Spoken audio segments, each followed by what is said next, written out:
Hello everybody, I am Mackenzie New Walker and I am super excited to welcome you to the third little lecture of the season.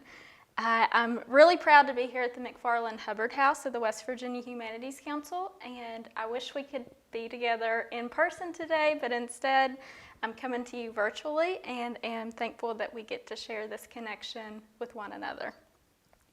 I have worked with the West Virginia Humanities Council for about 2 years now since I started working with the West Virginia Mine Wars Museum. The museum has been a longtime recipient of major and mini grant funding. They help fund our permanent and temporary exhibits, our educational programming, as well as special events. I graduated very proudly from Marshall University in 2018 with a bachelor's degree in history and political science.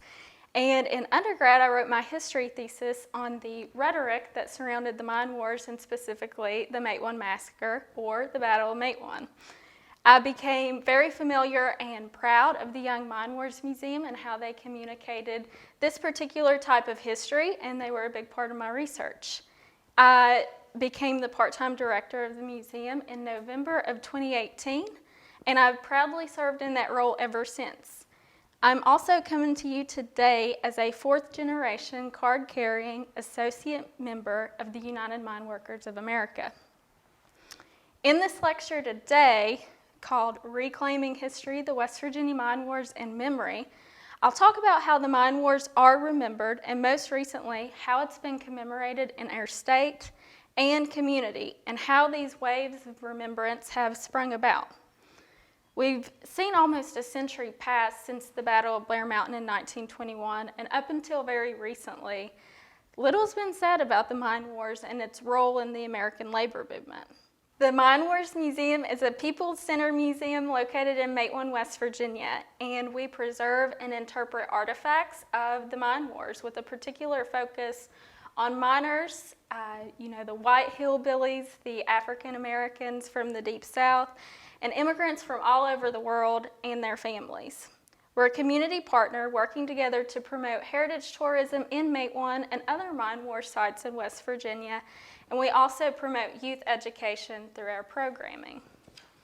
In addition to my work at the museum, I also serve as a part-time Preserve West Virginia AmeriCorps member at the Matewan Convention and Visitors Bureau. It's a position that's sponsored by the National Coal Heritage Area Authority, and I have been proud to work hand in hand with the community members to plan preservation events, including the Battle of Matewan Centennial, which I'll talk about a little bit later in this lecture. But before we dive in, I wanted to talk just briefly about what the mine wars are. The mine wars were a collection of battles, skirmishes, and bloody disputes over civil liberties in southern West Virginia. The mine wars lasted respectively from about 1902 to 1921, with the culminating event being the Battle of Blair Mountain. The miners endured many injustices above ground and lived through a system that was designed for and by the company. The companies created a system of economic and political control over the miners. There were above ground conditions that you'll see on this slide that detail the kind of system that they set up. So it's important to understand that at the turn of the century, West Virginia was going through this major change, particularly as it relates to land holdings.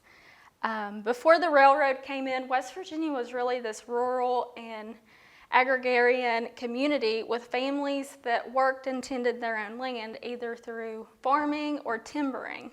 And when the coal companies arrived, we see a shift in these land holdings. They started buying up properties and mineral rights that would ultimately leave West Virginia without land and change the makeup of southern West Virginia. And we see a large trend of absentee land ownership that still remains today in southern West Virginia. Just to give you an idea, by 1900, 90% of the land in Mingo County was owned by people who lived outside of the state. And so companies would move in and they would build company towns, which were situated along the railroad tracks or around the mining tipple. Companies controlled education and what was being taught in schools. They built company homes, they hired company doctors, they had company stores. All of these expenses, of course, would be docked on a miner's pay stub, whether he utilized them or not. In order to fill these towns, companies would also recruit miners, usually from the Deep South or from different parts of the world. So they would actually go up to Ellis Island and meet immigrants and tell them about the work that was available in West Virginia. They had a particular name for this kind of work. It was called pooling transportation, which meant basically what I just mentioned, recruiting miners from different areas to come to West Virginia and work underground.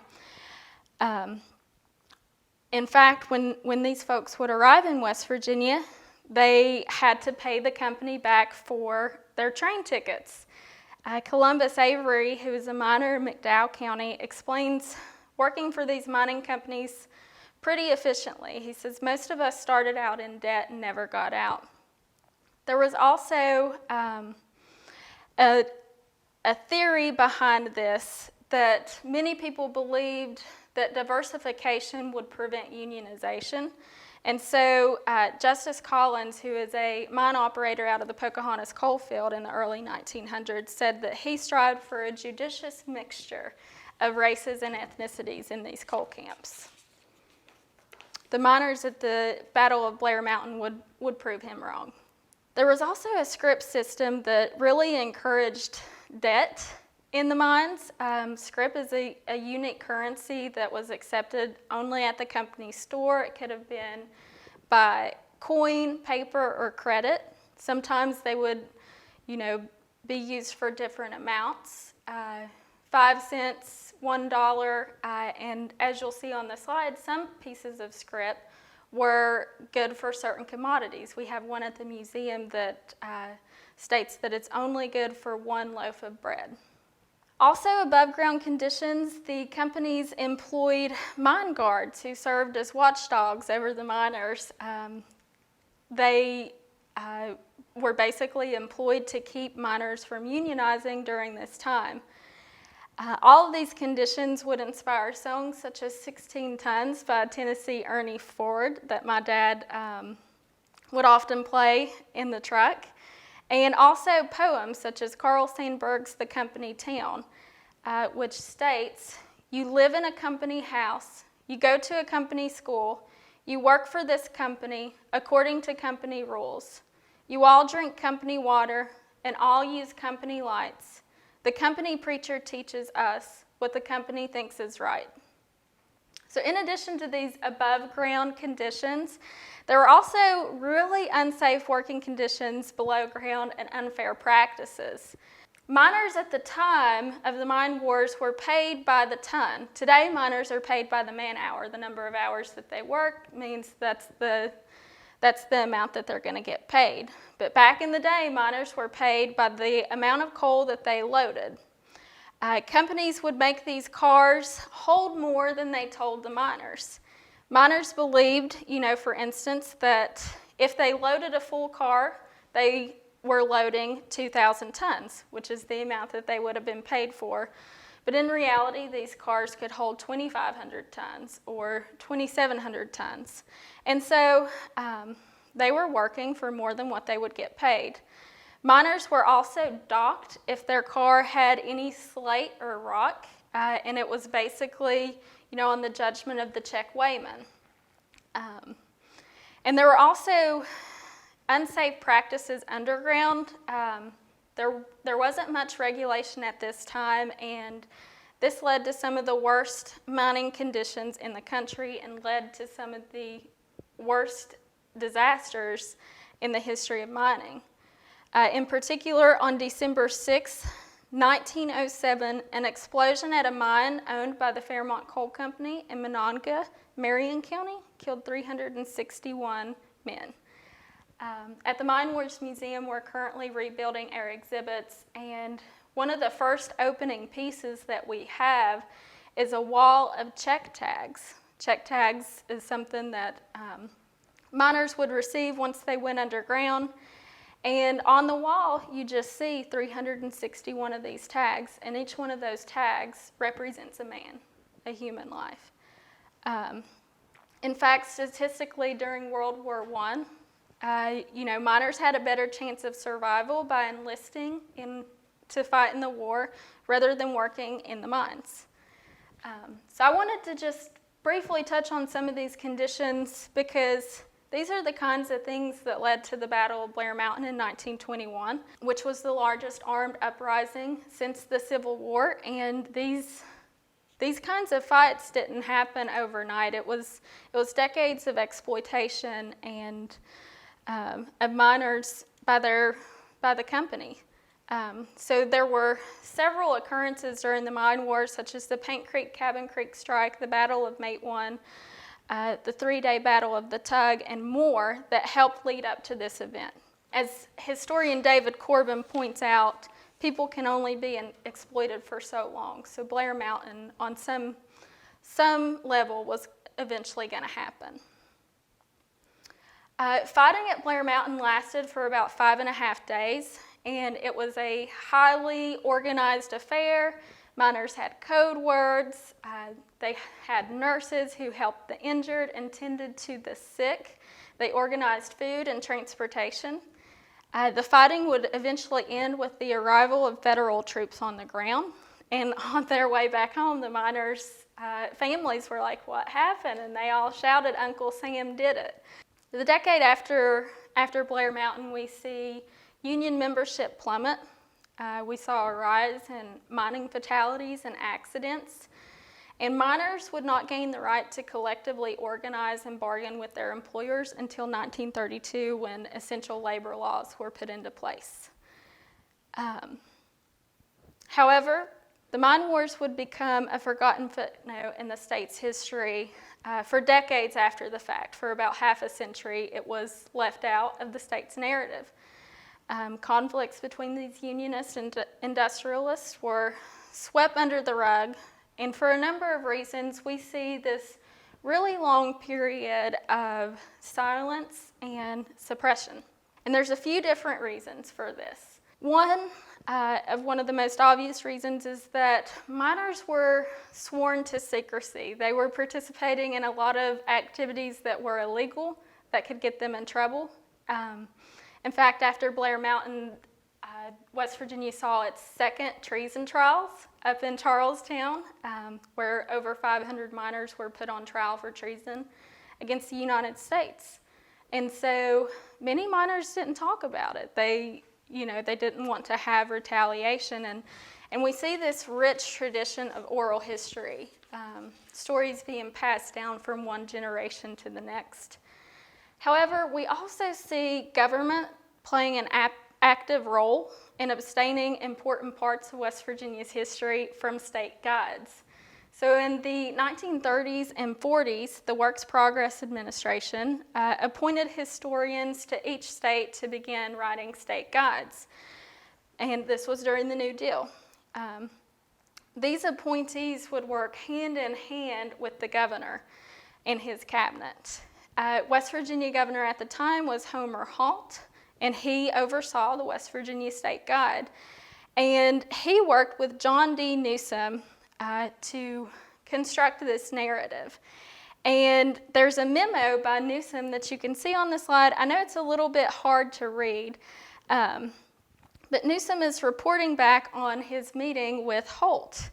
And Holt didn't want anything to be in there that would portray West Virginia in a negative light. And so I'll read to you what's on the screen. It says, the manuscript contained 3 references to the famous Miners' March.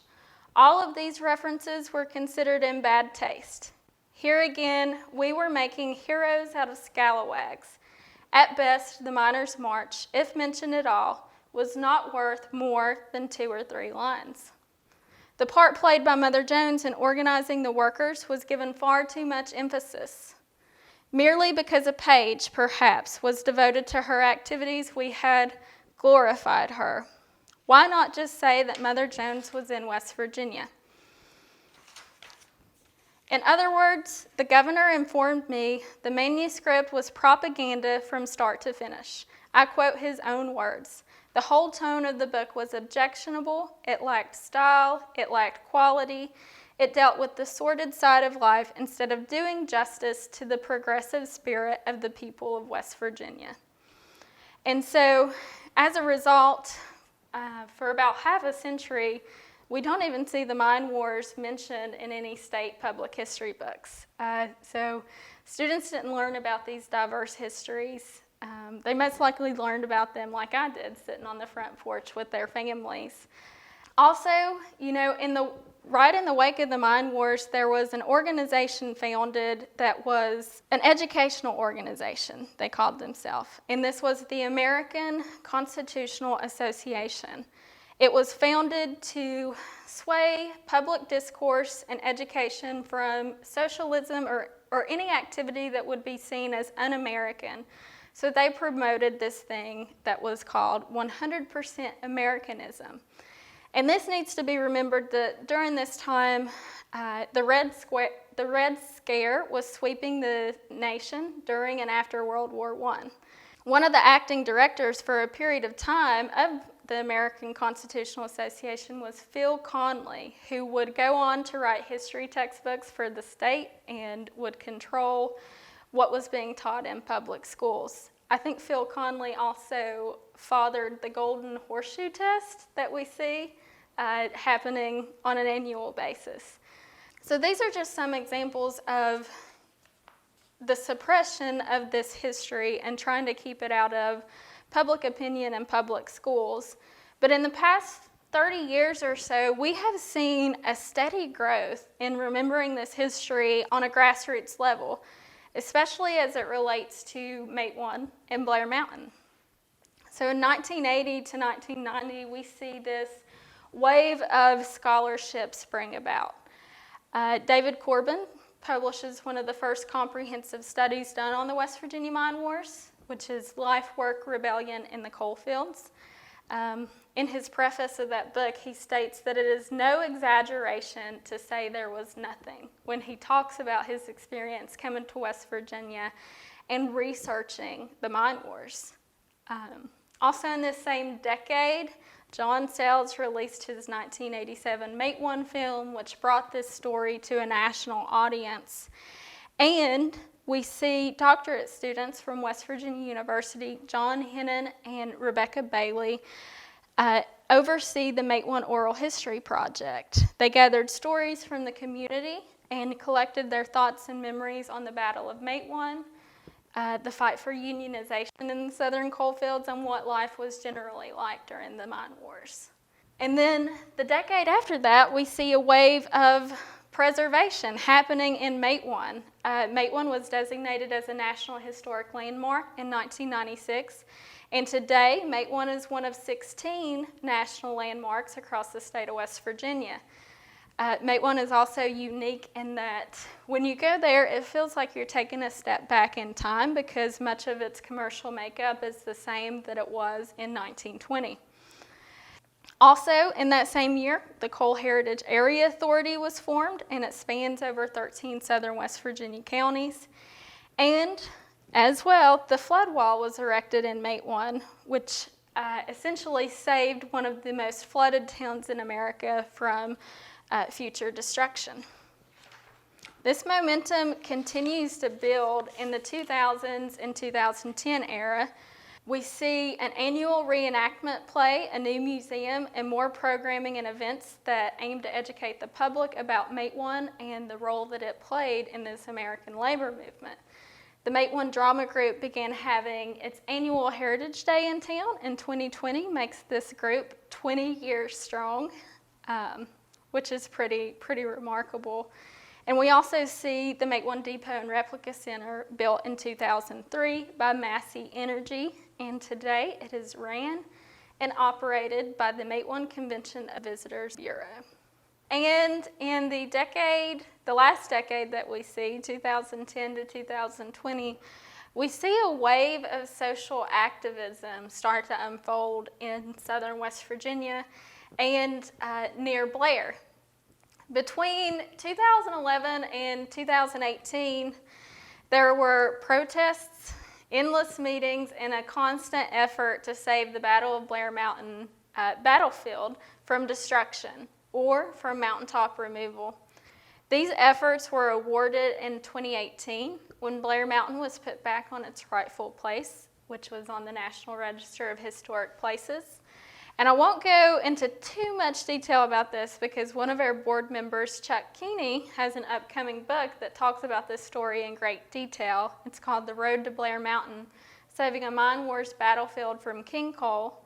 It's going to come out in 2021 and will be published by the West Virginia University Press. Instrumental in this effort was a guy named Kenny King. He's a self-taught archaeologist and historian, and he has collected hundreds and hundreds of artifacts from the mountainside that really tells the history of the mine wars and the history of Blair Mountain in particular. You'll likely find pieces of his collections all across the state, but a lot of it was donated to the Mine Wars Museum, which opened in 2015. Mine Wars Museum is located in Matewan, and Matewan really had this heritage tourism effort that was going on, but it also had a really strong union presence.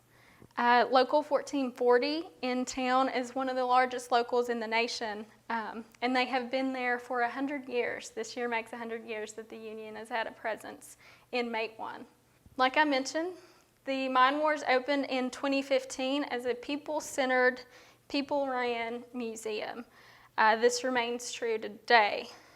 We don't receive money from state and local governments, and therefore we maintain our autonomy to tell a people's history. We rely and greatly appreciate the support of the West Virginia Humanities Council, the National Coal Heritage, and the National Endowment for the Humanities. And we're extremely proud of the relationships we've cultivated with the United Mine Workers of America. We're also supported by a strong membership. Monthly and annual members help pay our staff, keep the lights on, and empower us to continue this work well into the future. One thing that we try to do at the museum is to flip derogatory narratives on their head. One example of this is trying to teach people the roots and the meaning of redneck. Most people, even most West Virginians, don't think of Blair Mountain or a redneck army when they think of redneck. They think of backwards mountain people, sometimes hellraisers. And so we tried to celebrate this West Virginian Appalachian diversity and talk about the term redneck in the terms of solidarity. And so the museum is able to do this work and support our mission through a lot of different ways. One way is our biannual journal, In These Hills, where we work to expand the narrative of mine wars with original research. We also like to update our members and the public about our programming and events and new exhibits. It's one of our most important outreach tools.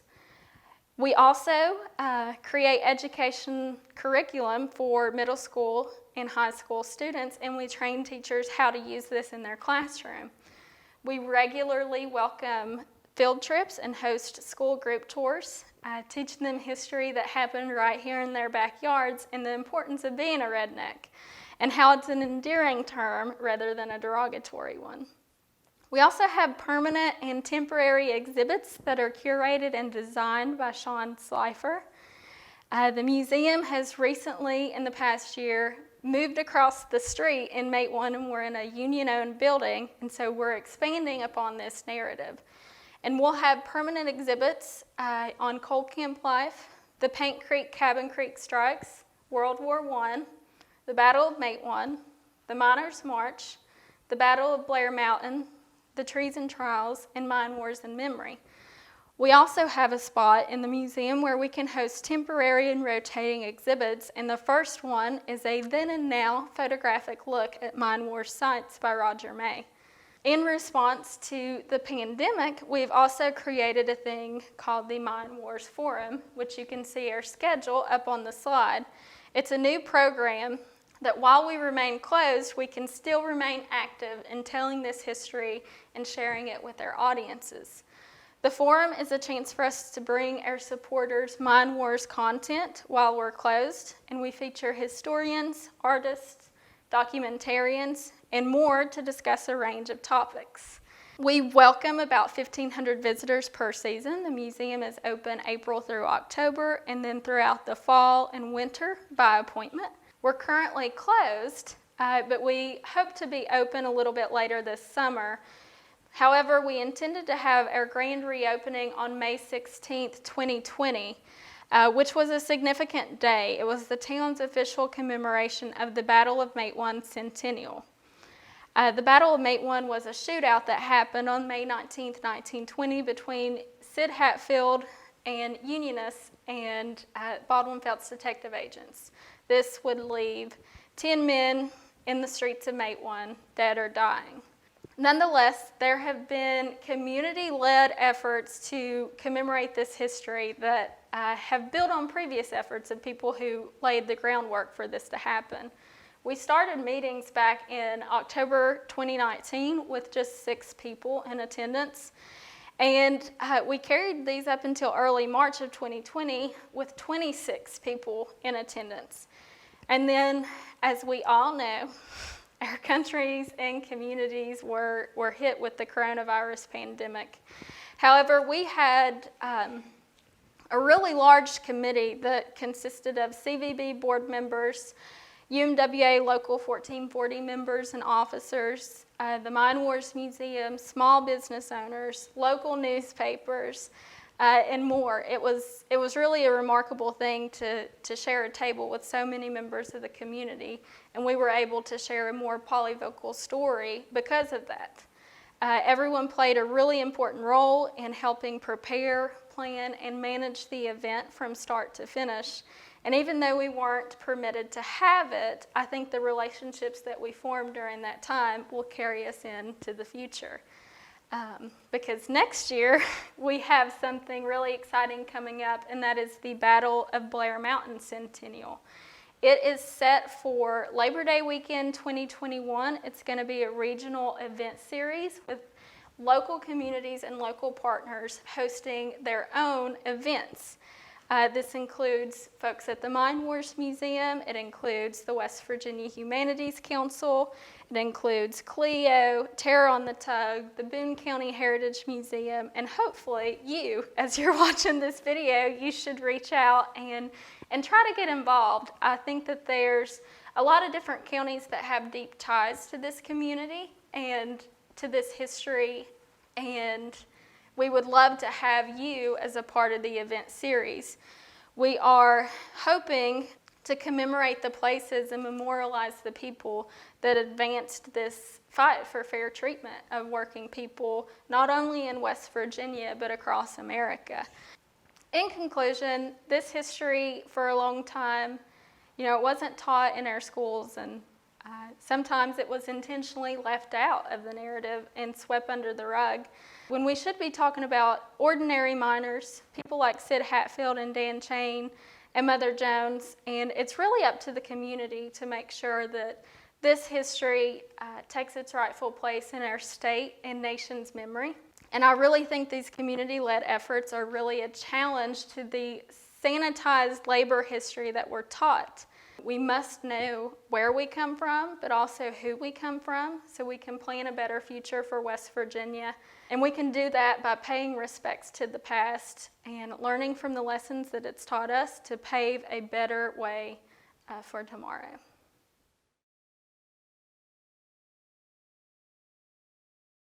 So the Matewan Oral History Project was done in the late 80s and 90s, and they sent copies of those transcripts to different repositories in the state. So I know that Marshall University has some, at Morrow Library, the West Virginia State Archives has some, and the Matewan Depot has some. One of the problems that I've found is that the release forms were lost. So as part of my AmeriCorps service, I'm currently working with the CVB and Dr. Bailey and Dr. Hennon to get a copy of those, digitize those, and make the actual audios available for the public. I've been able to listen to a few of them, and it's remarkable. And so we're going to use a couple in our new exhibits but hopefully they'll all be ready to listen to by the end of the summer.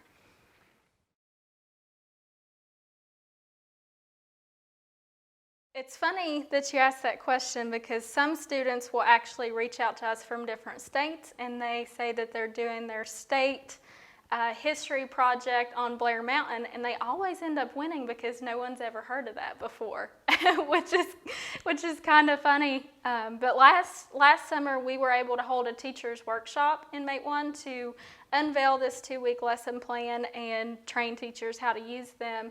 We had some folks come all the way from Michigan, which was pretty cool, and so at least we know that the lesson plans are getting out there. And we're hoping to do a feedback survey this year with our teachers' contact list to see if they were able to use them. And some of those teachers are in West Virginia, but the majority of them are.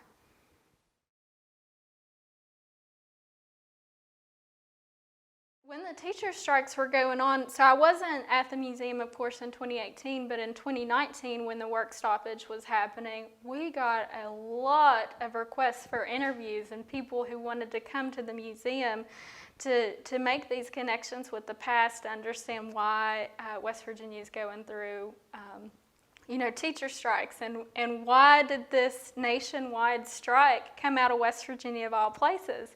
And they could point to the mine wars, which was pretty cool. And, a lot of these teachers at the time would say this kind of unionization it's in our blood. Our papaws did it on Blair Mountain, our dads did it in the 1980s, and so on and so forth.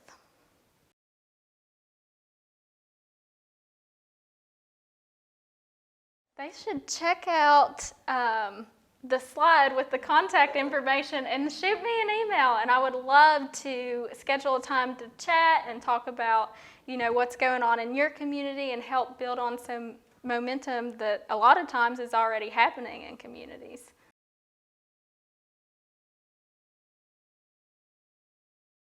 Yeah, so I wrote my thesis on the rhetoric of the Matewan Massacre, or as I like to call it, the Battle of Matewan, but it was really just listening to stories from my dad and from my grandpa. Like, I knew my dad was a part of the mine, or not my dad. I knew that my grandfather was a part of the mine wars, but there's not a lot of stories from it. He'd just say we'd crawl on our bellies to get him back when talking about the mine wars. So that's really, all I have. So I just love being able to do this work every day and learn a little bit about him and where I come from, and it's great, and I get paid to do it. So.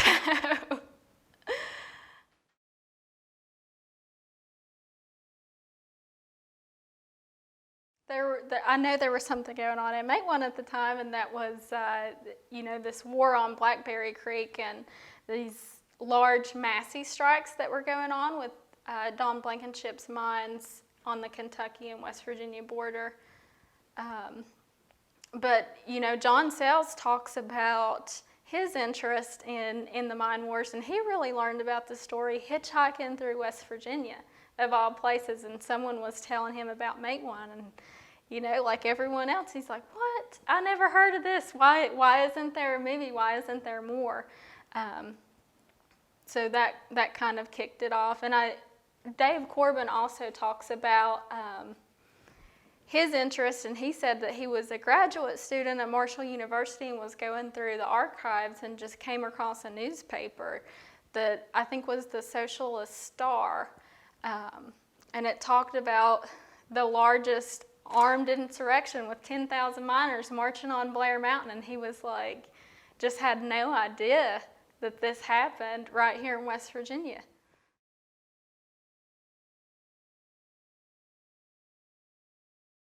Sometimes people have made comments that they'd like to see some company historians come in and tell that side, and my response is you can read a public history textbook if you want to learn about that side. So there is some pushback, but for the most part, it's all a positive response. It's an untold story, and I think that's why people really enjoy it.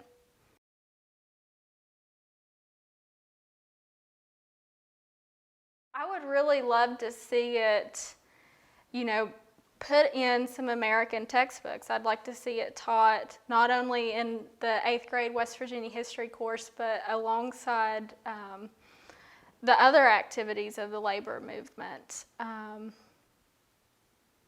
think we've got a long way to go, though, and it's gonna begin with this grassroots effort to just keep telling this history and keep sharing it with the world, and people are gonna listen.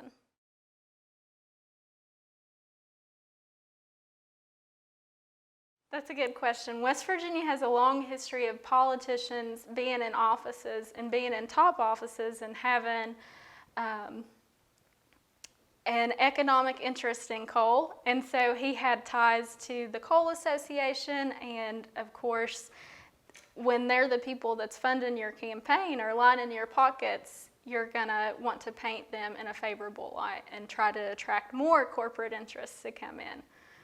So I think that's kind of why he wanted to keep it out. I just want to say thanks for having me. It's been a joy.